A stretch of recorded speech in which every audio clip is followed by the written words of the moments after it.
안녕하세요. 잡시광입니다. 오늘 영상은 출판사 리더스북에서 나온 스콧 갤러웨이 교수의 신작 거대한 가속을 소개해드리는 내용을 담고 있습니다. 이어 출판사 리더스북의 허락을 받아 거대한 가속 내용 일부도 이 영상에 포함되어 있습니다.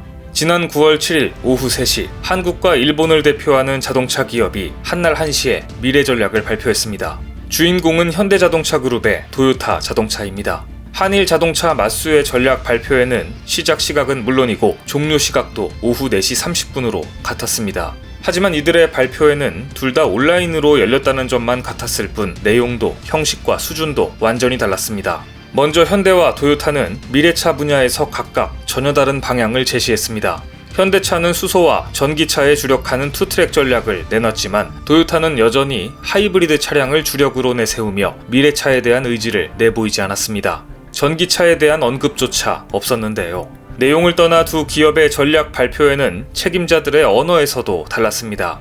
한쪽은 영어, 한쪽은 일어로 설명했다는 점에서도 확연히 차이가 있었습니다. 현대차 그룹은 수소 에너지에 대한 청사진을 밝히는 하이드로젠 웨이브의 정의선 회장을 비롯해 알버트 비어만 연구개발 본부장 등 핵심 임원들이 참석했고 1시간 30분 동안 열린 이날 행사에서 현대차 임원들은 모두 영어로 발표했습니다. 이 자리는 글로벌 기업으로서 위상을 강조하기 위해 국내외 미디어를 한자리에 불러 모은 자리였고 유튜브 중계 이후 줌으로 열린 질의응답 시간에는 다수의 외신 기자를 포함한 200여 명이 참여했기 때문에 담당 임원들이 영어로 발표하면서 소통이 더욱 원활해질 수 있었습니다.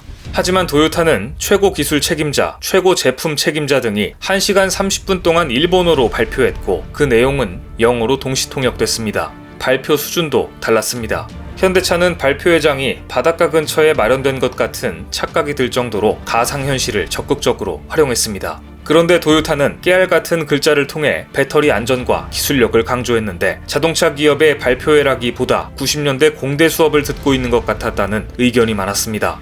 이날 전략 발표회에서 현대차는 수소 생태계를 어떻게 선도할지에 집중했습니다. 자동차 기업이 아니라 마치 에너지 기업의 설명회를 보는 듯 했을 정도로 수소 사회를 어떻게 선도해 나갈지 그 비전을 제시했습니다. 그러면서 앞으로 내연기관 상용차를 개발하지 않겠다고 발표했는데 이것 역시 현재 호평받고 있는 전기차에 대한 현대차의 자신감의 표현이었습니다. 반면 도요타는 여전히 예전의 방식에 집착하는 모습을 보였습니다.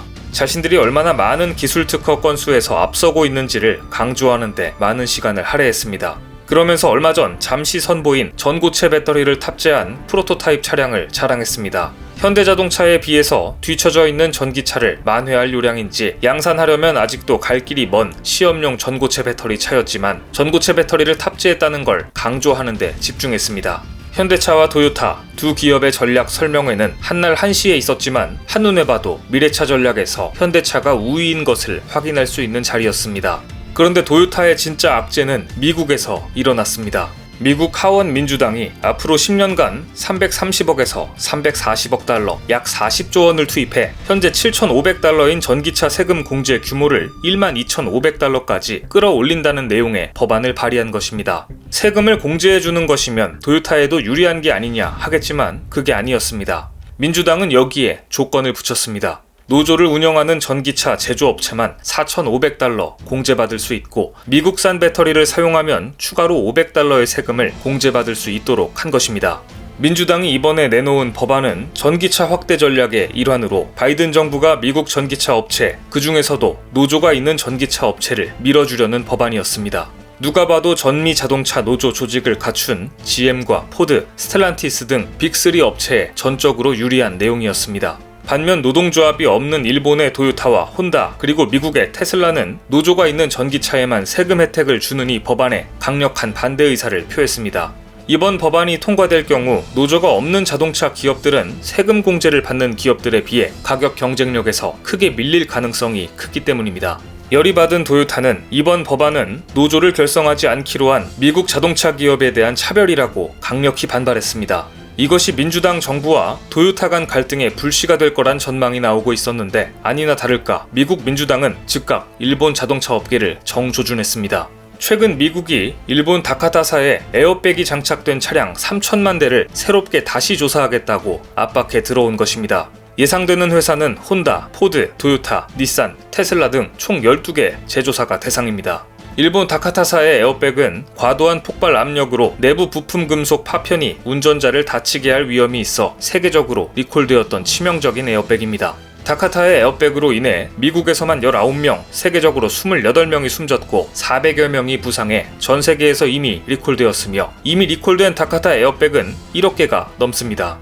그런데 미국은 다시 콕 집어 도요타, 혼다, 닛산 등 일본 업체들이 포함된 12개 제조사에 대해 다시 조사하겠다고 나선 것입니다. 이미 지난 2017년 다카타는 엄청난 리콜 사태를 해결하지 못하고 파산해버렸습니다. 당시 다카타의 부채 총액은 1조엔 약 10조 2,300억 원을 넘었습니다. 이것은 일본 제조업체 가운데 최대 규모였습니다. 지난 2004년 미국에서 처음으로 다카타 에어백의 결함 가능성이 제기됐으나 다카타는 당시에 인정하지 않았습니다. 하지만 지난 11년간 발생한 총 2,873건의 에어백 오작동 사례를 1,144건으로 축소 보고한 사실이 미국에서 드러나며 큰 파장이 일기도 했습니다. 결국 세계 2위를 자랑했던 다카타 에어백이 리콜 사태로 파산하자 이 사건은 일본 완성차 업계 전체에 커다란 부담으로 작용했습니다.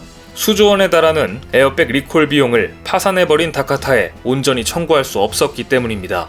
그런데 미국 민주당이 다시 다카타 에어백에 대해 조사하겠다고 나섰으니 일본 자동차 업계에는 부담으로 작용할 수밖에 없습니다. 전기차를 포함한 미래자동차 분야에서 앞서가고 있는 한국 자동차 업체들과 세금으로 압박해 들어오는 미국 등 전방위 압박을 받고 있는 도요타는 심각한 위기를 맞은 것 같은데요.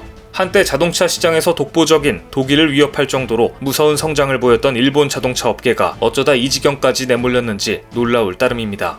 하지만 그 원인은 결국 변화를 두려워하는 일본 자동차 업계 내부에 있을 것입니다. 세계적인 베스트셀러 플랫폼 제국의 미래의 저자이자 영미권에서 주목받는 석학 스콧 갤러웨이 교수는 얼마 전 팬데믹 이후의 미래에 대한 예측을 담은 신작 거대한 가속을 내놓았습니다. 코로나 등장으로 인류는 다양한 분야에서 엄청난 변화를 맞이했습니다. 당장 재택근무, 구독경제, 플랫폼 서비스를 기반으로 한 소비 패턴 등 우리 일상의 많은 부분이 바뀌었습니다. 갤러웨이 교수는 이 같은 현상을 두고 변화가 아닌 가속이라는 표현을 쓰고 있습니다. 즉, 코로나 사태가 가져온 어마어마한 현금 유동성 때문에 기술 기업들이 급격히 성장했고 그만큼 미래가 매우 빠르게 찾아왔다는 이야기입니다. 많은 기업들이 이에 맞춰 변화를 꾀하는 동안 일본은 과거의 영광에 집착하며 그대로 있었으니 상대적으로 그만큼 퇴보했다는 이야기가 됩니다. 최근 일본 산업 전반의 부진에 대한 이유를 알 수 있는 대목인데요. 스콧 갤러웨이 교수는 이런 상황에서 이제 다음 미래를 이야기하고 있습니다. 이 책을 통해 머지않아 맞이할 코로나 종식 이후 세상을 지배할 새로운 질서를 비즈니스 판도, 교육시장, 공적 시스템 등 3가지 키워드로 분석했는데요. 그 중에서도 저는 교육시장에 대한 예측을 굉장히 재미있게 읽었습니다. 그럼 지금부터 거대한 가속 책의 일부를 읽어드리겠습니다. 코로나 사태가 가속화되기 시작할 때 고등교육처럼 즉각적인 영향을 받은 분야도 드물다. 7천억 달러 규모의 이 사업, 분명히 말해두는데 고등교육은 분명히 사업이다. 팬데믹 이전에도 혼돈 직전의 상황이었다. 고등교육 분야의 교란성 지표는 일반적인 차트 수준을 벗어나 있다. 지난 40년 동안 대학 등록금은 1400%나 인상됐다. 교육업계는 이렇게 벌어들인 엄청난 돈으로 무엇을 했을까? 사실 별로 한 게 없다. 우리는 의료비가 너무 비싸졌다며 불평하지만 요새 병원에서 활용하는 기술과 치료법, 약품은 1980년과 크게 다르다. 반면 6천억 달러 규모의 고등교육 분야에서는 너무 낡은 제품을 제공하고 있어 그 익숙함에 절로 마음이 편안해질 정도다. 나는 뉴욕대학교에서 브랜드 전략을 가르친다. 줌으로 진행되는 이번 가을 학기에는 수업을 듣는 학생들이 280명이나 되는데 이는 평소의 2배 가까운 숫자다. 이들은 한 명당 7,000달러의 수업료를 낸다. 전부 합치면 한 학기에 196만 달러다. 보수적으로 계산해봐도 이 강좌의 수익률은 90% 이상이다. 이 가격대에서 90%의 이윤을 올리는 사업이 또 있다면 한번 말해보라. 에르메스도 페라리도 애플도 불가능하다. 내가 몸담은 이 업계는 어떻게 제품 개선도 하지 않은 채 이렇게 빨리 가격을 인상할 수 있었을까? 뉴욕 대학교를 비롯한 엘리트 교육 기관들은 희소성을 활용했다.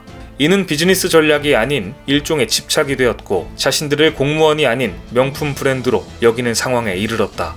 그러던 중 팬데믹이 닥쳤다. 거의 하룻밤새 캠퍼스가 텅 비고 수백만 시간의 강의가 갑자기 온라인으로 전환되었다. 이런 상황에 미리 대비한 이는 아무도 없다. 우리가 처음 경험한 온라인 학습은 버그가 많고 줌 수업 중 낯선 사람이 불쑥 들어와서 회방을 놓기도 하는 등 난장판이었다. 학부모들은 연 4만 달러의 교육비가 최악의 방법으로 쓰이는 모습을 보고 낙담했고, 학생들은 생애 최고의 시간 가운데 1년을 통째로 잃었다. 2020년 봄학기에 벌어진 대격변과 임시방편으로 마련된 줌 수업을 경험한 대학생 가운데 75%는 이러닝에 만족하지 못했다.